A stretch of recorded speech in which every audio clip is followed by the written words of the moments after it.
Hi అండి. ఈరోజు recipe వచ్చేసి మునగాకు నువ్వుల కారం.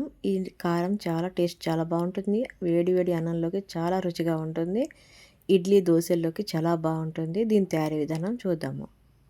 ఈ మునగాకుని శుభ్రంగా కడిగేసి పొడి క్లాత్ మీద ఎండేయాలండి. కరివేపాకు కూడా అంతే, శుభ్రంగా కడిగేసి పొడి క్లాత్ మీద ఎండేసి తడి లేకుండా చూసుకోవాలి. స్పూన్తో ధనియాలు ఒకటి, పచ్చిమిరపప్పు ఒకటి, నువ్వులు 2 స్పూన్లు, ఒక ఎల్లిగడ్డ, జీలకర్ర 1 స్పూను, మినప్పప్పు 1 స్పూను అన్నీ కలిపి ఒక ప్లేట్లో వేసి పక్కన పెట్టేసుకుందాము.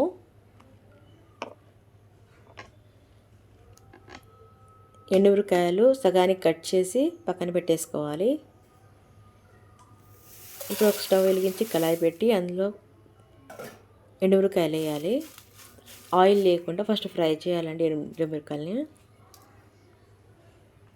ఇది ఆయిల్ లేకుండా ఫ్రై చేయడం వల్ల తొందరగా వేగుతుంది అన్నమాట.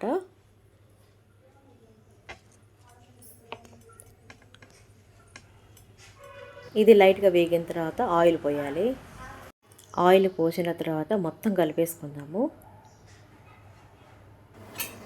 ఇప్పుడు వేగింది కదండి. ఇది వేగిన తర్వాత ఇందులోకి కరివేపాకు వేసుకోవాలి. కరివేపాకు వేసిన తర్వాత మునగాకు వేసుకోవాలి. మునగాకు వేసిన తర్వాత మొత్తం కలిపేసుకోవాలి. ఈ మునగాకు కరివేపాకు బాగా ఫ్రై అవ్వాలండి. ఇది బాగా ఫ్రై అయితేనే కారం టేస్టీగా వస్తుంది. ఎక్కువ రోజు నిల్వ ఉంటుంది, పాడవదు. ఈ మునగాకు తీసుకోవడం వల్ల రక్తహీనతను తగ్గిస్తుంది, ఎముకలను బలంగా చేస్తుంది. విటమిన్ ఏసి ఉండడం వల్ల చర్మం, జుట్టు బలంగా ఉంటుంది. ఇప్పుడు వేగిన కూడా ఇంట్లోకి మనం ఇందాక తీసుకున్న దినుసులు వేసి కలిపేసుకోవాలి.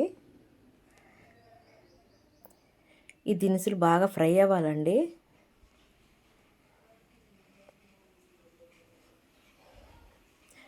ఇవి మాడిపోకుండా మొత్తం ఫ్రై అయ్యేలా పక్కనే ఉండి కలిపేసుకోవాలి.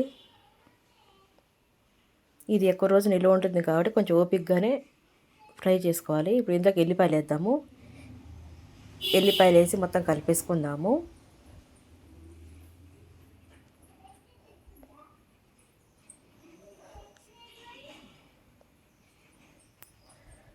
కలిపేసిన తర్వాత ఇందులోకి మునగాకు చాలా తక్కువ అనిపించిందండి, అందుకని ఇంకా కొద్దిగా వేసుకుంటున్నాను. ఉంటే మీరు కూడా వేసుకోవచ్చు. మునగాకు కరివేపాకు ఎక్కువ వేసుకున్నా బాగానే ఉంటుంది టేస్ట్. ఇదంతా ఫ్రై అయ్యేలాగా మొత్తం కలిపేసుకుందాము. ఇప్పుడు బాగా ఫ్రై అయ్యింది కదండి, బాగా ఫ్రై అయిపోయింది. ఇప్పుడు స్టవ్ బంద్ చేసి బాగా చల్లారనియాలి. ఇది చల్లారిన తర్వాతనే తగినంత ఉప్పు వేసి మిక్సీలో గ్రైండ్ చేసుకోవాలి. గ్రైండ్ చేసిన తర్వాత ఒక గిన్నెలో వేసుకొని చల్లారనివ్వాలండి. చల్లారిన తర్వాత గాజు సీసాకి వేసి నిల్వ చేసుకుంటే ఎక్కువ రోజులు ఉంటుంది. ఇప్పుడు కారపొడి రెడీ అయిందండి.